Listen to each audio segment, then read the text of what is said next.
திமுக கழகம் எங்கெல்லாம் கிளை பிறப்பியதோ அங்கெல்லாம் படிப்பகங்கள் உருவாக்கப்பட்டன. அரசியல் இயக்கமாக மட்டுமில்லாமல் தமிழ் இலக்கிய இயக்கமாகவும் வளர்ந்தது.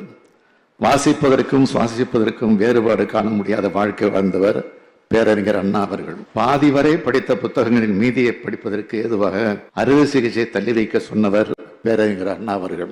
அந்த பேரறிஞரின் நூற்றாண்டை கொண்டாடி மகிழ்ந்த தலைவர் கலைஞர் கோட்டூர்புரத்தில் 8 மாடிகள் கொண்ட ஒரே நேரத்தில் 1200 பேர் உட்கார்ந்து படிக்கிற நில வகையில் 3,33,000 சதுரடிகள் கொண்ட நூலகத்தை உருவாக்கி அதற்கு அண்ணா நூற்றாண்டு நூலகம் என்ற பெயரையும் சூட்டி மகிழ்ந்தார். அந்த வகையில் தமிழ்நாட்டின் பிற பகுதிகளில் நூலகங்கள் மூலம் பயன்பெற வேண்டும் என்ற நோக்கில் சங்கம் வைத்து மாற்றம் வளர்த்த மதுரையில் 15/7/2023 அன்று கலைஞர் நூற்றாண்டு நூலகம் அமைக்கப்பட்டு என்னால் திறந்து வைக்கப்பட்டது. இதன் தொடர்ச்சியாக கோயம்புத்தூர் வாழ் பொதுமக்களுக்கும் இளைய தலைமுறைக்கும் பயன்படும் விதமாக ஒரு மாபெரும் நூலகம் மற்றும் அறிவியல் மையம் முத்தமிழறிஞர் கலைஞர் பெயரில் அமைக்கப்படும் என்று இந்த ஆண்டு நிதிநிலை அறிக்கையில் அறிவித்தோம். அதற்கான பணிகள் விரைவில் தொடங்கப்பட உள்ளன. அந்த வரிசையில் காவேரி கரையில் அமைந்த மாநகரமான திருச்சிராப்பள்ளி மாநகரில் உலகத்தரம் வாய்ந்த மாபெரும் நூலகம் மற்றும் அறிவுசார் மையம்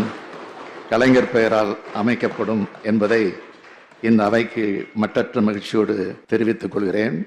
பல்வேறு வசதிகளை உள்ளடக்கி தமிழ்நாட்டின் நெற்களஞ்சிய பகுதியில் ஒரு அறிவு களஞ்சியமாக அது அமைந்துவிடும்.